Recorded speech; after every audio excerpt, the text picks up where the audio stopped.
السلام علیکم محترمو دوستانو، امید ده چې روغ جوړ او خوشحاله اوسئ. نن ورځ غواړم تاسو سره د یو موضوع باره کې چې هغه د سترګو د ناروغانو په باره کې ده، د هغې په باره کې تاسو سره یو څه معلومات شریک کړم چې هغه ته وایي ریفراکټیو سرجري، یا هغه څوک چې مثلا هغوی پخوا عینکې په سترګو کوي او دوی غواړي چې خپلې عینکې لرې کړي او د لیزر په واسطه. مونږ په افتالمولوژي یا آی کې یا په سترګو په بخش کې مختلف لیزرونه استعمالو، چې یو له دغه لیزر څخه چې تاسو په تصویر کې وینئ دې ته وایي انډیاګ لیزر، او د هغو ناروغانو لپاره استعمالیږي کوم چې هغوی پخوا د سترګو اپریشن کړی وي، چې هغې ته کټرکټ یا د سترګو د پردې اپریشن وایي په عامه اصطلاح کې. نو بیا یو کال یا شپږ میاشتې یا تقریبا څو کال وروسته په ځینو ناروغانو کې هغه کوم مصنوعي لینس مونږ اچولی IOL په هغه باندې یو پرده راځي او د لیزر په واسطه په ډېر اسانۍ سره په یوه دقیقه کې د هغه نظر بیرته روښانه کیږي. په سترګو کې مونږ لیزر هم استعمالو، چې یو دغه ما مثال درکو، او مختلفې ادویانې یعنې درمل میډیکل ټریټمنټ هم لرو، او په څنګ کې ورسره سرجریانې مختلف عملیاتونو په واسطه مختلف ناروغۍ معالجه کیږي. راځو زموږ نننۍ موضوع چې د هغه د لیزر سرجري باره کې ده، خصوصا د هغه سرجري باره کې چې هغه ته وایي ریفراکټیو سرجري، یعنې هغه څوک چې غواړي خپله دغه عینکې دی دوی له دغو څخه ځان خلاص کړي تل لپاره، او د لیزر په واسطه تداوي وکړي. د دې لپاره زه به انشاءالله تاسو ته معلومات درکوم، خو په دغه کې زه به لومړی هغه میډیکل ورډز یا ټرمینالوژي کې استعمالوم، خو په څنګ کې ورسره کوم په عامه لهجه کې که پښتو کې زه تاسو پوهولی سم، نو د هغه لپاره به هم یو لفظ استعمالیږي، ځکه چې د ډیرو شیانو لپاره موږ په پښتو ژبه کې د هغه معادل لفظ نه لرو، ځکه چې هغه د هغه معنا بیا غلطه نشي. نو راځو خپلې موضوع ته. ریفراکټیو سرجري وایي څه شي ته؟ دا هغه پروسیجرې دي چې په هغه کې مختلف انکساري خطاوي یا ریفراکټیو ایرر چې ورته وایي هماغه تداوي کیږي،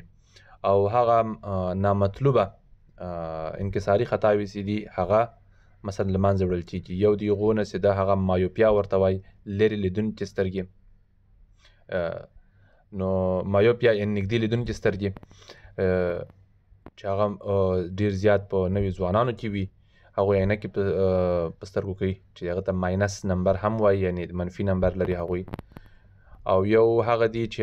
هایپروپیا، هغه چې لرې ښه ویني خو نږدې نه ویني، دا هم په ځینو خلکو کې واقع کېدلی سي، او یو ته اسټیګماټیزم وایي. نو دغه مختلف انکساري خطاوي د دغه د تداوي لپاره اوس لیزر سرجریانې دي، او دغه سرجریانې تقریبا په دغه نږدې 20 کلونو کې د سترګو په بخش کې را ایجاد سوي دي، او په دنیا کې ډیر زیات استعمالیږي، چې زمونږ او ستاسو هیواد افغانستان کې هم په کمه اندازه شته، او هغه دومره اډوانس ماشینونه نشته. نو د دې لپاره هر څوک چې دغه سرجریانې کوي باید یو څه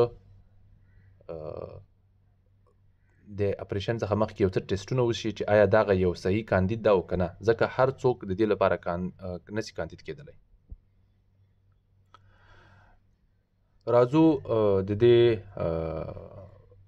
لکه څرنګه چې مونږ تاسو پوهیږو په سترګه کې مختلف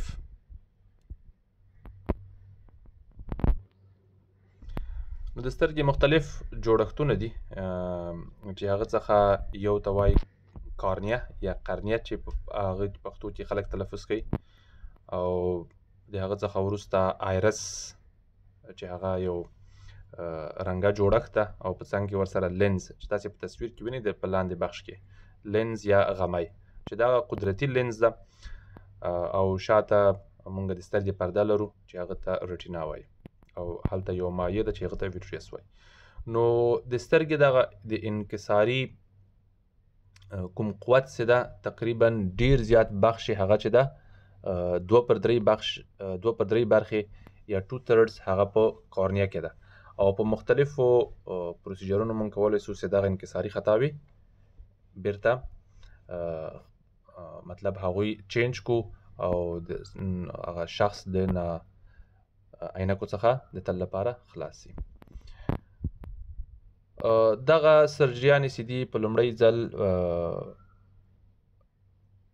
په ابتدایي ډول هغه په تقریبا په 1983 کال کې بیا هغه رامنځته شولې، بیا په 1986 کال کې هغه لومړی سرجریانې چې وي هغه ته PRK ویلې چې هغه فوټو ریفراکټیو کیراټیکټومي هغه پروسیجر ده چې د هغه څخه وروسته په هغه کې مختلف تغیرات راغله چې هغه ته لاسیک چې اوس په دنیا کې تر ټولو زیات استعمالیدونکی پروسیجر ده. د لاسیک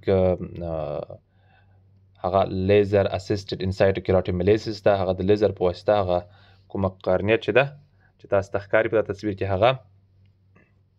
حکاکي کیږي. حکاکي دا مطلب چې هغه ډیر یو کم بخشې د هغه پورته کیږي او کوم چې زمونږه مطلوب یا اپټیمل نظر ده هغه په دې طریقه باندې لاسته راوړو. د هغه څخه وروسته ډیر وروستنی چې ده هغه ته وایي فیمټو سیکنډ لیزر او یا د هغه څخه وروسته سمایل ده. دغه مختلف پروسیجرونه نن سبا په دنیا کې وجود لري. خو د دې پروسیجرونو د مخته په کار اچولو څخه مخکې باید موږ او تاسو ځینې معاینات وکړو چې آیا موږ دغه پروسیجر ته کاندید یو او که نه، او ناروغ باید هغه کوم اکسپیکټیشن یا د توقعات چې دا یې لري آیا واقعي په دغه سرجري کې پوره کیږي او که نه. یو د هغه څخه وروسته یو لکه ځینې هغه خلک چې مثلا 40 او 45 کلو څخه عمر زیات شي د هغوی نږدې نظر کمیږي. کله چې هغه لوستل کوي، موبایل ګوري، قرآن کریم تلاوت کوي، د هغې نظر کمیږي. نو د هغه څخه په هغه هم په دغه کورنیل بیسډ پریسبایوپیا کریکشن مونږ ورته وایو د دې لیزر په واسطه د هغه تداوي کیدلی شي. چې یو له هغو څخه ډیر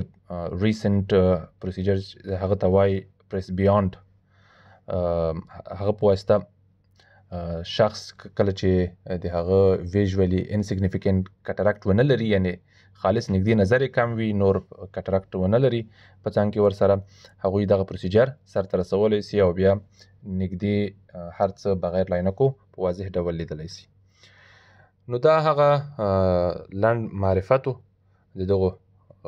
سرجریانو. نو انشاءالله زه به تاسو ته وخت په وخت سره دا معلومات در کوم چې کوم اشخاص کولی شي چې په دغه سرجریانې ترسره کړي. نو د دغه ریفراکټیو سرجري کورنیا چې د کورنیا کې باندې سرته رسیږي، دغه یو سب سپیشلیټي ده په افتالمولوژي کې چې هغه ته کټراکټ اینډ ریفراکټیو سرجري سب سپیشلیټي وایي. په دې کې د ډاکټر هڅه دغه وي چې هغه د مریض کوم خواهش وي یا د هغه کوم ډیمانډ وي، ډیزایر وي، هغه پوره کړي. لکه موږ او تاسو په ټولنه کې به ډېر خلک لیدلي وي چې عینکې په سترګو کوي. یو له هغو څخه هغوی دغه VKC ورنل کیراټو کنجنکټیوایټس یا سپرینګ کتره یا نزله بهاري چې ورته وایي په ځوانانو کې زیات وي. هغوی د خپلې سترګې زیاتې مخې او د هغه څخه د هغوی دغه کومه کارنیه چې د ډېره نرۍ سي له خپلې اندازې نه، نو بیا هغوی مختلف پروسیجرونه که ډېر اډوانس هغوی حالت کې وي، نو هغه ته بیا خپله ټوله PKP صورت نیسي، یعنې دا پیوندکاري د کرنیې صورت نیسي. او که چیرې په داسې حالت کې وي چې مناسب وي، هغه ته CXL یا پروسیجر صورت نیسي چې هغه کورنیل کراس لینکینګ ده. او که چیرې موږ غواړو د هغوی دغه نظر بحال کول یا د عینکو نمبر راکم کو، هغوی ته موږ یو رقم ته رینګز ده چې هغوی ته انټراکورنیل رینګ سیګمنټ وایي، انټاکس هماغه ورته اچول کېږي. او که چیرې یو څوک داسې وي چې هغه ډېر لوړ نمبر ولري، لکه مثلا موږ تاسو په جامعه کې لرو -15 -10 -11 ان تر -20 پورې موږ ناروغان لرو دلته. نو د هغوی د عینکو د لرې کولو لپاره که چیرې هغه ځوانان وي یو خو دغه تداوي کېږي چې هغه لینز بیخي لینزکټومي ورته وسي، خو د هغه یو نقصان دغه ده که چیرې هغه لرې شي بیا وروسته د ریټینل ډیټاچمنټ خطره زیاته وي. د هغه لپاره یو بل پروسیجر چې د هغه ته وایي فیکیک آیویل. فیکیک آیویل دا مطلب چې هغوی د کوم خپل طبیعي یا قدرتي لینز سره په څنګ کې یو بل لینز اچول کېږي چې هغه ډیر کامیاب ده. هغه مختلف نمبرې لري، مثلا د +6 نه ونیسه تر -15 پورې، یعنی د شپږو نه تر -15 نمبره پورې که څوک عینکې ولري دغه لینز واچي نو بیا د هغه علاج کېدلی سي او د عینکو څخه ځان خلاصولی سي. او په څنګ کې ورسره هغه څوک چې مثلا عینکې استعمالي د نږدې نظر لپاره نو هغوی د هم علاج شته چې هغوی که داسې غواړي چې مثلا هغه کټرکټ ونه لري، یعنی پردې په سترګو نه راغلی، سفید موتیات چې ورته وایي هغه یې په سترګو باندې نه راغلی، نو د هغوی لپاره هم مختلف اپشن شته چې هغه ته که هغه چیرې اسټیګماټیزم ولري ټوریک آیویل ورته اچول کېږي. ملټي فوکل آیویلز نو هغوی مثلا لرې چې هغوی ته لانګ ویژن مونږ وایي یا ډسټنس ویژن، انټرمیډیټ ویژن او نیر ویژن د دې سره علاج کېږي چې هغه ته بای فوکل او ټرای فوکل لینزونه وایي او ایکسټینډډ ډیپت اف فوکس لینزونه ورته ویل کېږي او پوټینشلی اکوموډیټینګ آیویلز. دا هغه نومونه دي چې متاسفانه زمونږ او تاسو هیواد کې خلک ورسره نابلده دي، د ناروغانو لخوا تقاضا نسته، نو ډاکټر صاحبان هم زیات ورته نه اچي. نو انشاءالله چې کله ناروغانو ته یا هغه څوک چې مثلا دغه مشکل لري یو ځلې هغوی ته پته ولګي، بیا کله چې دوی ډیمانډ وکړي نو ډاکټر صاحبان به هم د دغه دوی ته عرضه کړي.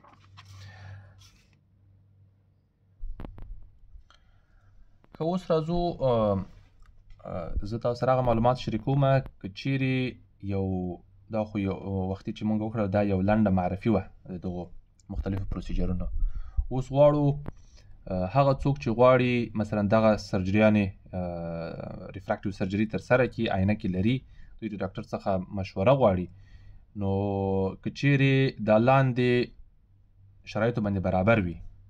نو دا یې کولی شي له متخصص ډاکټر سره چې په دې بخش کې کافي تجربه ولري او کافي سکیلز او نالج ولري، تاسو د هغوی سره مشوره وکړئ نو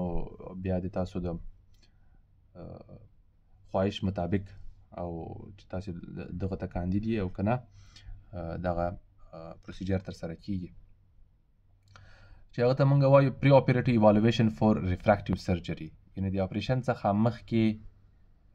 کوم ارزیابي چې دا د ریفراکټیو سرجریان لپاره موږ باید دا په نظر کې ونیسو. مخکې له اپریشن نه باید کوم ناروغ چې راځي هغوی باید عمر، یعنی عمر یې باید له 18 کالو څخه پورته او په څنګ کې ورسره سټیبل ریفراکټیو ایرر ولري، یعنی کوم انکساري خطاوي چې وي هغه په ځای باندې ولاړې وي، کم از کم د 1 نه تر 2 کالو پورې هغوی کې هیڅ تغیرات نه وي راغلي،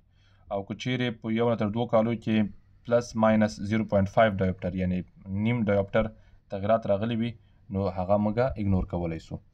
او که چیرې دغه ناروغ لینز استعمالي، کنټکټ لینز، ځینې خلک کنټکټ لینز استعمالي، عینکې نه استعمالي، هغوی هم باید هغه کنټکټ لینز د یو څه وخت لپاره استعمال نه کړي چې هغوی ډاکټر ته راځي. چې هغه د ځینې لینز چې دي هغه هارډ دي او ځینې چې دي سافت دي. سافت لپاره باید 1 هفته او د هارډ لپاره تقریبا 3 هفتې دا انتظار وباسي تر څو ډاکټر سره مشوره وکړي او د هغه مناسب معاینات وکړي. او کوم ناروغان مثلا مونږ په دغه که چیرې څوک انکساري خطاوي ولري ریفراکټیو ایرر تر څو پورې که چیرې دوی ولري دغه پروسیجر په واسطه مونږ اصلاح کولی سو چې هغه ته یو له هغو پروسیجرونو نه ده اکسایمر لیزر. اکسایمر لیزر د عمومي دغه اصطلاح ورته استعمالیږي، یعنی که چیرې مونږ کوم رینج لرو، که چیرې یو څوک له +6 to -14 ډایوپټر سفیریکل نمبر ولري نو هغوی ترسره کېدلی سي، یعنې د شپږو نه ان تر پلس یعنې د مثبت شپږو نه تر منفي 14 پورې، چې دا یو ډېر غټ رینج ده. دا موږ ته راکوي چې هغوی لزک ډېر زیات ترسره کېږي. سمایل موږ ته چې هغه ډېر ریسنټ پروسیجر ده، هغه د -1 نه تر -10 پورې هغه موږ تداوي کولی سو. او که چیرې فیکیک آیویل څوک ولري هغه په یو اس کې پیدا کېږي لینزونه د -3 نه ان تر -15 پورې. او د ناروغ هغه توقعات یا ډیزایرز هغه باید موږ په نظر کې ونیسو.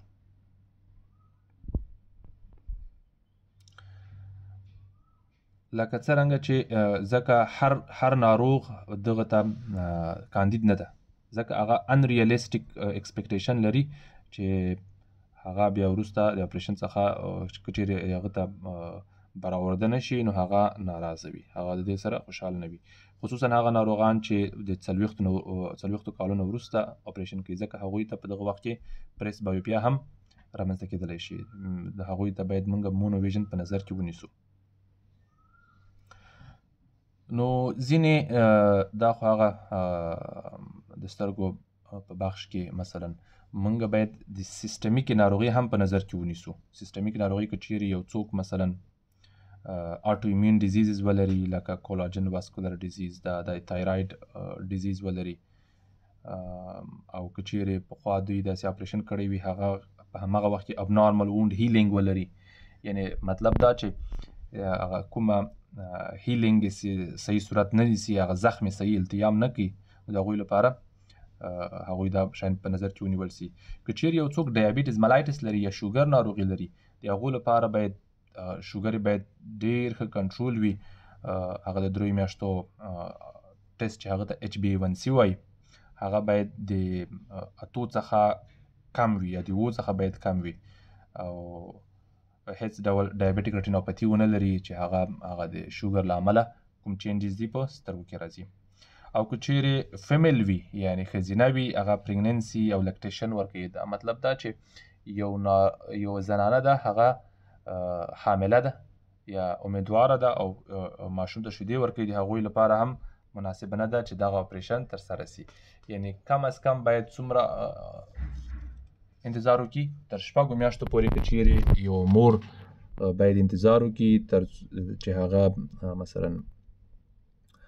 امیدواري مطلب 6 میاشتې وتلې وي یا مثلا شیدې ورکولې ماشوم ته، هغه باید 6 میاشتې وروسته د دې ایوالویشن ترسره سي. او په څنګ کې ورسره آټو ایمیون ډیزیزونه لري. یو له یو څخه مونږ په سترګو کې لرو شاګرن ډیزیز ورته وایي. شاګرن ډیزیز نه مطلب دا ده چې په هغه کې سترګې وچوالی وي، د خولې وچوالی وي، پاراټایډ ګلنډس وي، دغه غټیږي. نو دغو ناروغانو کې مناسبه نه ده چې دا ترسره سي، ځکه که چیرې دا ترسره سي لاسک کې څه ده مونږ فلاپ پورته کوو. لکه څرنګه تاسو په تصویر کې وینئ دغه اپریشن څه ده بغیر له کوم ستنې څخه یا بغیر له کوم انجکشن څخه کیږي، او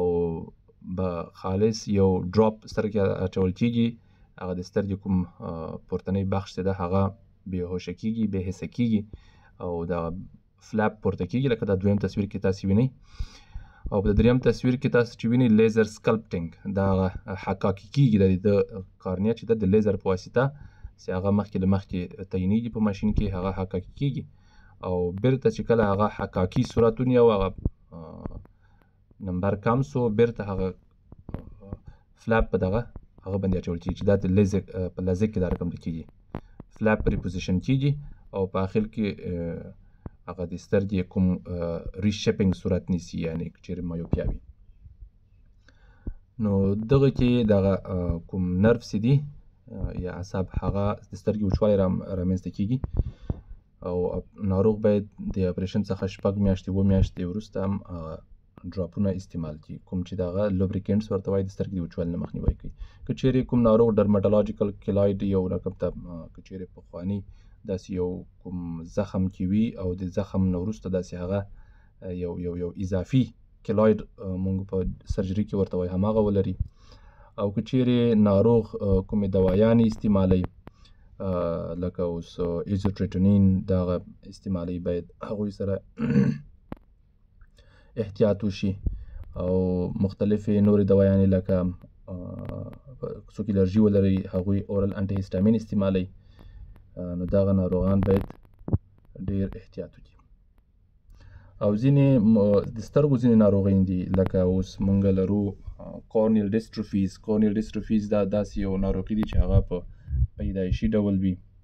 رامنځته کېدلی شي په هغوی کې باید احتیاط وسي او هغه ترسره نه سي او ابسلوټ کنټراانډیکیشن دي په دغه ناروغانو کې ځکه چې هغوی قرنیه له پخوا نه متاثره ده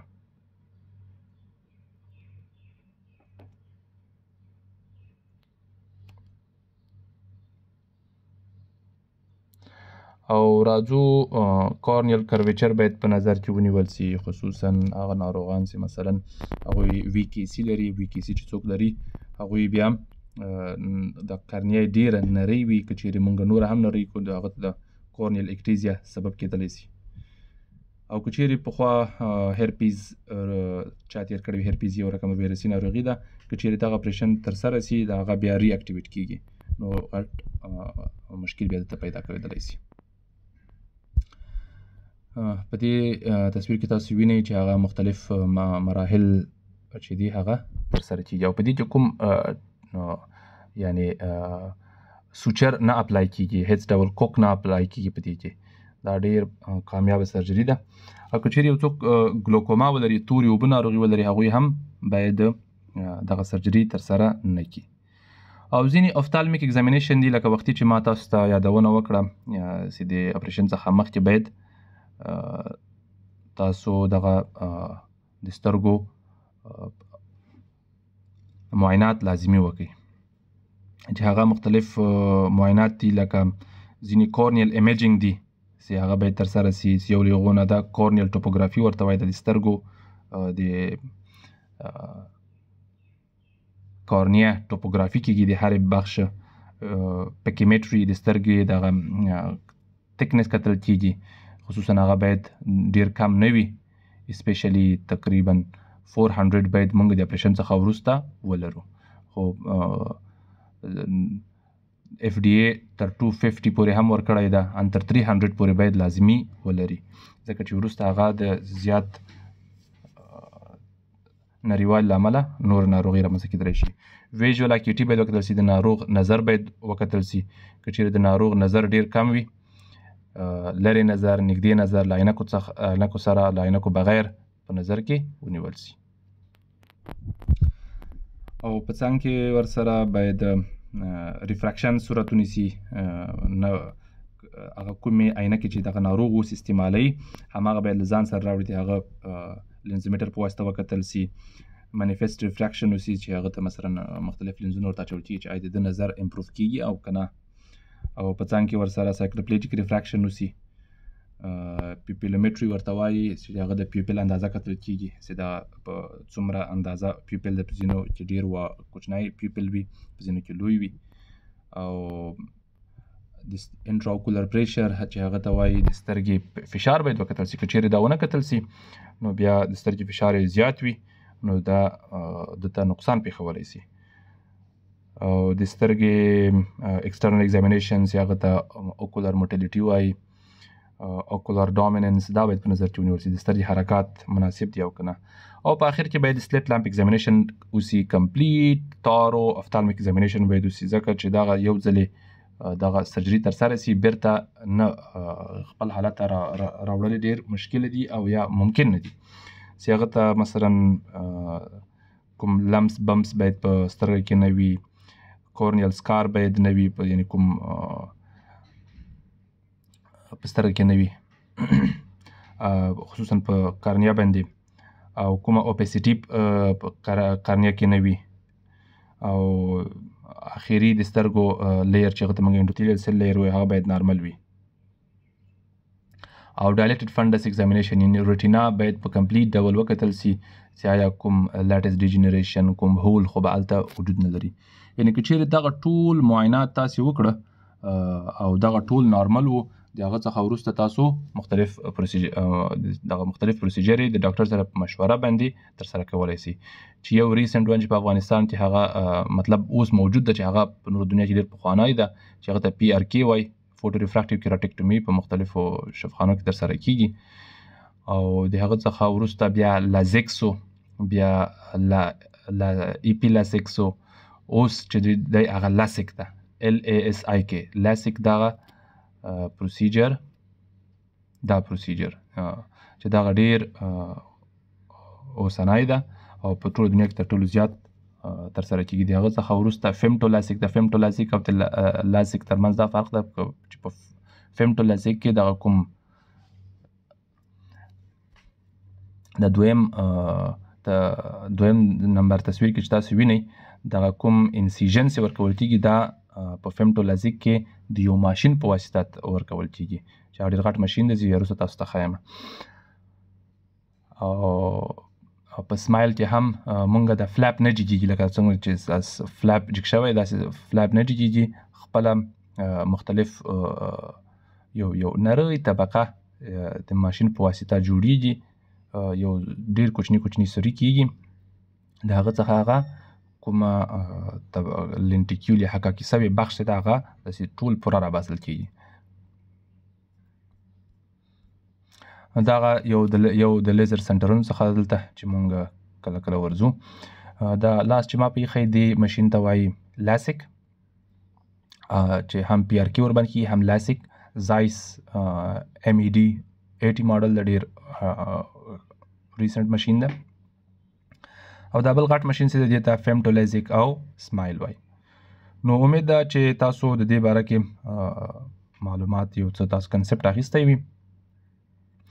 خو باید دغه ټول هم ډاکټر او هم ناروغ باید دواړه چې کله دغه سرجري کوي دوی باید دواړه ډېر پوه وي په دغه سیستم باندې چې مونږ کومه سرجري کوو، ځکه چې بیرته د هغې راتګ مشکل ده. ستاسو توجه څخه مننه. انشاءالله زه به تاسو ته بیا د دې هغه پروسیجر هم وښیم. تھینک یو.